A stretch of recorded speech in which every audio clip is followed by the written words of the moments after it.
Hi mga darling. So, happy Valentine sa inyong lahat. So ito na nga, ito yung natanggap ko na flower. Kawawa naman ako. Ano to? Bulaklak ng kalabasa. So, double purpose.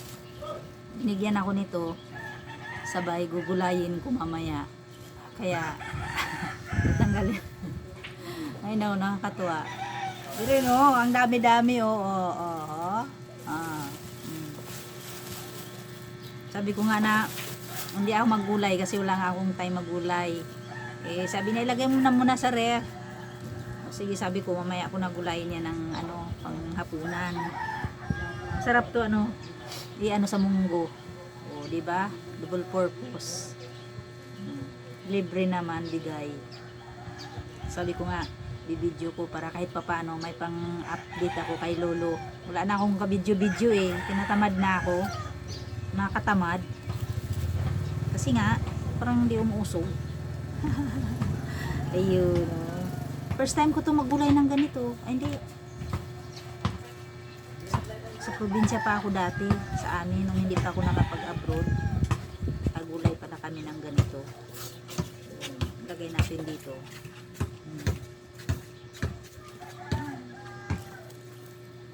Pero sabi nung nagbigay sa akin, pwede din daw to, yung niya, tangkay. Pwede ba to? Ito. Hindi ko maalala na ginugulay namin to eh. Pero sabi niya kanina, pwede daw nga lang yung ganito, tanggalan daw ng balat. Eh di, try natin eh. Ayan. Ayan. Kaya, welcome sa aking channel. Late. Nahuli tuloy yung pag-intro. Yan. Pero pag naano to, konti lang to. Pag naluto to, konti lang to. Dami-dami, pero pag naano to, konti lang.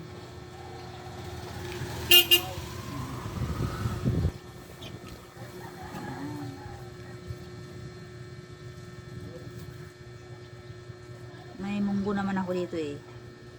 Binibenta ako munggo. Kaya don't you worry. Munggo. Yan. Tapos ang isasahog mo kung hindi hubad, dilis or pakas. Kaso wala kaming pakas na. Naubos na yung pakas namin. Kaya mamaya maghagilap tayo ng hindi, may hubad pa pala doon sa bahay. Nag-ano pala ako doon. May nilagay pala ako doon yung mga reject na dati. Nilagay ko doon kasi dinadala ko kasi mga reject doon eh. Para just in case na yung walang ulam, pang emergency. Yan, minsan yan yung baon ko. Pakas or hubad. Kung tawagin nila dito burlis. Natawa nga ako eh. Kasi sabi niya, pabili ng burlis. Hindi nagulat ako. Sabi ko, anong burlis? Yun pala, yung hubad na ano ba tawag diyan? Dalagang hita ba? Dalang hita ba? Yun na yun. Basta bahala na kayo mag-ano kung ano yun. Yun na yun. Bilis kasi maubos dito yung yung mga pakas ko. Yan. Tsaka hindi kasi maalat eh. Yung mga ko. Yan, bilis maubos. Yan. Para may ako, mabuting-ting. Tapos ko lang gumawa ng ice. Kaya puno na yung freezer ko ng ice.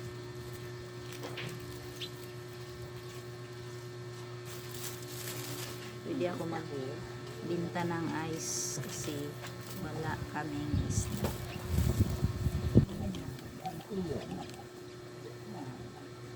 Bili ka, Mandeng? Bili ka? Hindi. 100 ang kilo.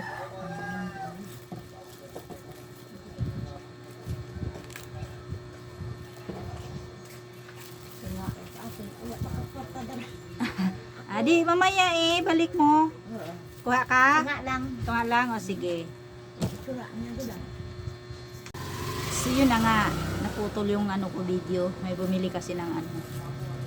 May kunti kasi kaming isda dyan, yung maliliit na parang dilis.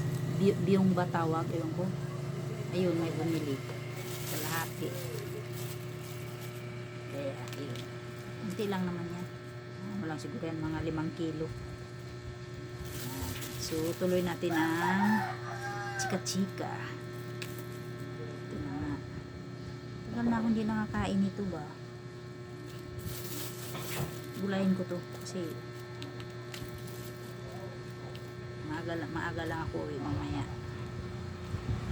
Wala na kasi akong time magluto, mga darling, kasi dadating ako sa bahay mga ano na 7:30 or 8. Oh. Minsan ang nagluluto ako ng umaga pag bagbaon ko dito, yung kanin ko dinadamihan ko na hanggang hapunan, hanggang sa pag-uwi ko yun,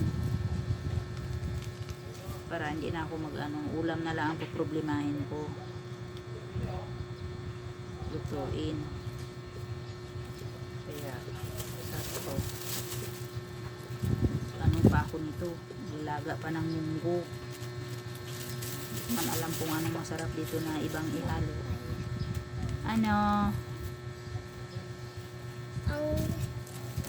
Sabihin mo pala sa sa papa mo yung balance na 103 ha. May tinapay na tumbilog mo pala man ayan.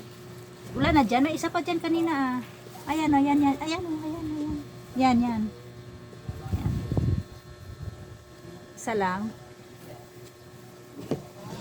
Sabi kasi ni Stephanie, sa susunod na daw, hindi na Salamat.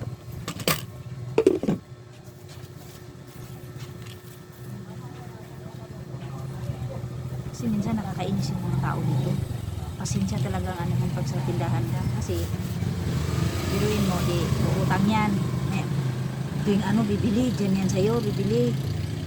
Tapos hanggang sa uutang na yan natin. Bili ka utang sa ganitong araw. Yun. Tapos, bayad. Pwede ko muna.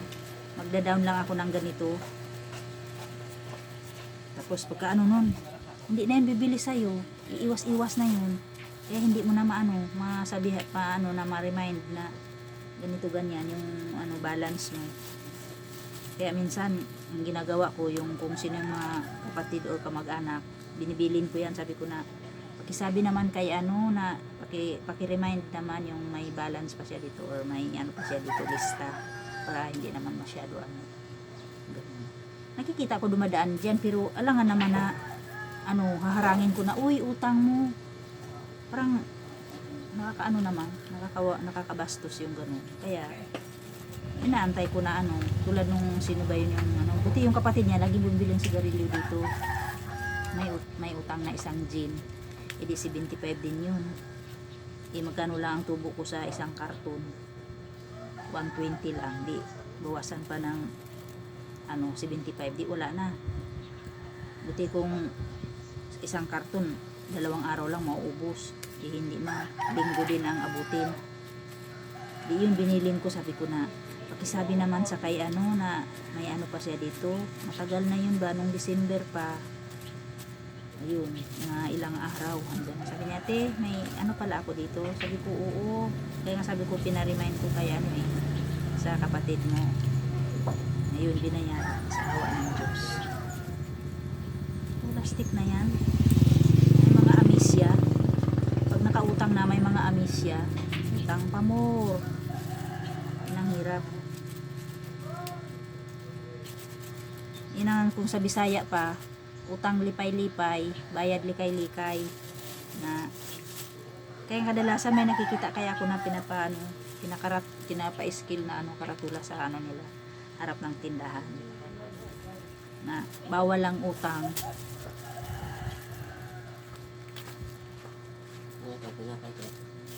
Sige, pili lang dyan. Kaya yun.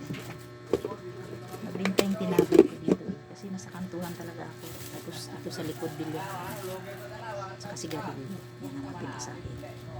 Ngayon, medyo bawas na yung binta sa ice candy ko kasi may kompetensya ako na ano dito, yung kopi bindo, yung mahulugan mo lang ng 5 piso. Makakakape ka na. Eh, yung mga bata, na-addict na rin ang kape. Eh, yun. Pero pag, ano na to, pag summer na, dyan babalo. Wala. Kuko mama. Sa ano, saan ba yun? Basta dyan banda. Nakalimutan ko saan ba yun. Oh, yun. Dagkalan. Oo. Masarap nga daw.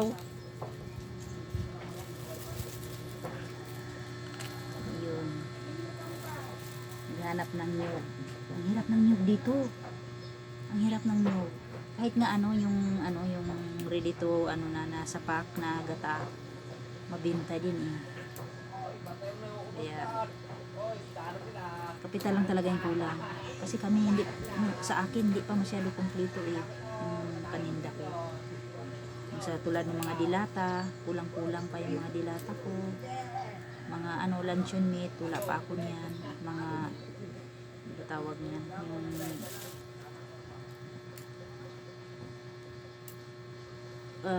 mga tuna, yan. Ang akin lang sardinas, wow ulam, mga meatloaf. Saka ayun, corn beef na Argentina, Lucky 7 yan. Yan yung uso dito, Lucky 7. Saka yung wow ulam.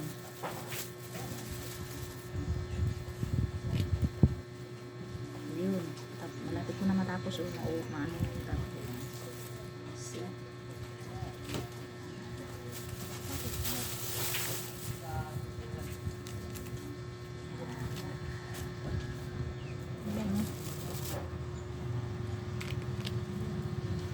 Yung din, yung talbos ng sayote, ang sarap din.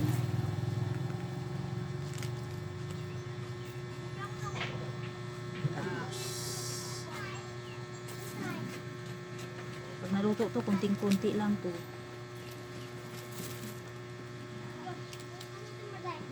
Diba? Wala na talaga akong balak babalik sa abroad. Happy na ako dito sa life ko.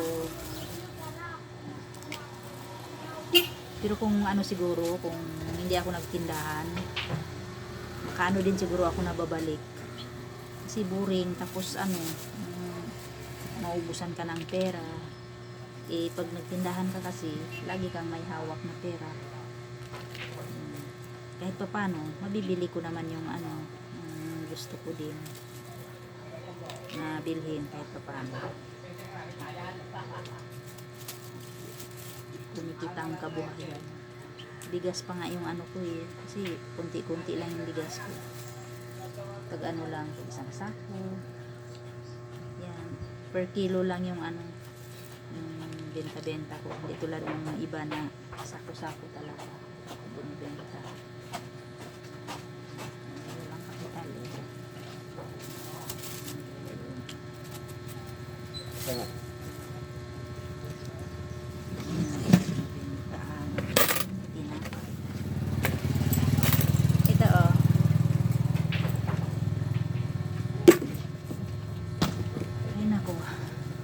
So hanggang dito na lang muna ang aking video mga darling. At ito na rin, tapos na siya. Ay, magandang umaga ate. Hello. Hello po, dito po kami napadalo sa inyo. Nangangamusta